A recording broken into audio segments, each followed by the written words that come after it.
Le Seigneur soit avec vous. Et avec votre esprit. Évangile de Jésus-Christ selon saint Luc. Gloire à toi, Seigneur. En ce temps-là, lorsque Jésus fut près de Jérusalem, voyant la ville, il pleura sur elle en disant : « Ah, si toi aussi tu avais reconnu en ce jour ce qui donne la paix, mais maintenant cela est resté caché à tes yeux. Oui, viendront pour toi des jours où tes ennemis construiront des ouvrages de siège contre toi, t'encercleront et te presseront de tous côtés. Ils t'anéantiront, toi et tes enfants qui sont chez toi, et ils ne laisseront pas chez toi pierre sur pierre, parce que tu n'as pas reconnu le moment où Dieu te visitait. » Acclamons la parole de Dieu. Louange à toi, Seigneur Jésus.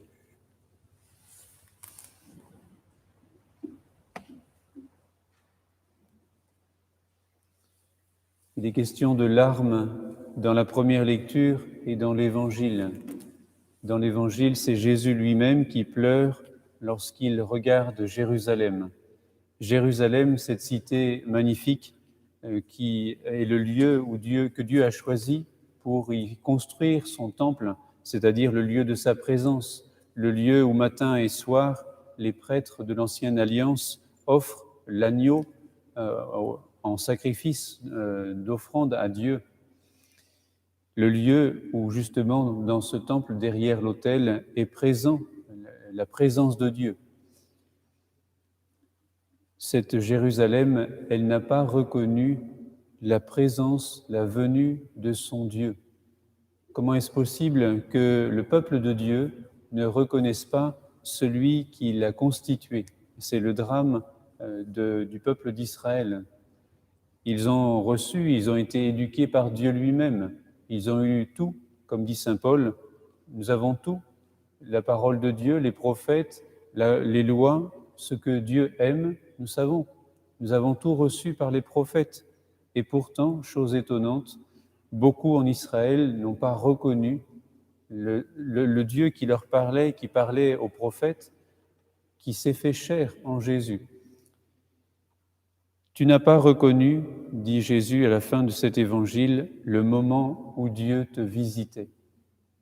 Sous-entendu, il y a une manière de faire partie du peuple de Dieu où finalement on fait bien les rituels qui conviennent, on fait tout ce qu'il faut extérieurement, mais en fait, on n'y est pas vraiment.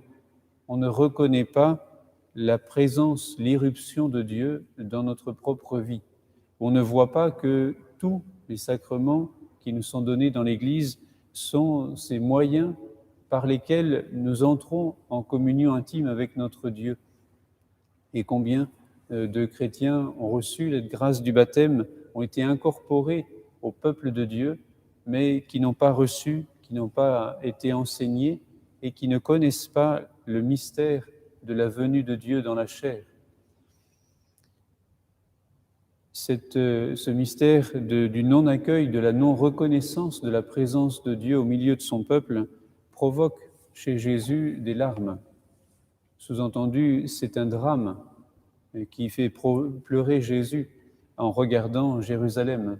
Et on peut bien imaginer que les larmes de Jésus continuent de couler lorsqu'il regarde son peuple aujourd'hui, lorsqu'il regarde tous ces baptisés qui ont reçu la nouvelle naissance du baptême et qui ne sont pas parvenus jusqu'à l'autel, jusqu'à la nourriture essentielle pour le corps et pour l'âme, la présence du corps et du sang de notre Dieu.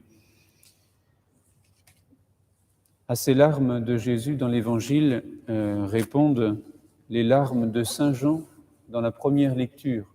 Saint Jean aussi, il pleure. Il pleure parce qu'il voit cette liturgie céleste, il voit que celui qui siège sur le trône a en main un rouleau. C'est l'ancêtre du livre. Et ce rouleau, qui est écrit au-dedans et au-dehors, il est scellé de 7 sceaux. Le livre, le rouleau, c'est le lieu où on a consigné des paroles. S'il est scellé, ça veut dire que ces paroles ne sont pas connues, elles ne sont pas révélées. Et personne ne peut révéler ce qui est contenu dans ces rouleaux. Et c'est cela qui provoque les larmes de Saint Jean. Mais qui donc est digne d'ouvrir le livre et d'en briser les sceaux? Mais personne au ciel, sur terre ou sous la terre ne pouvait ouvrir le livre et regarder. Je pleurais beaucoup parce que personne n'avait été trouvé digne d'ouvrir le livre et de regarder. C'est un drame dans la vision de Saint Jean. Qu'est-ce que cela signifie? Eh bien, c'est une parole qui est scellée, une parole qui n'est pas communiquée. Il s'agit de trouver celui qui va pouvoir révéler ce mystère, bien sûr, aux hommes. Elle est scellée pour les hommes.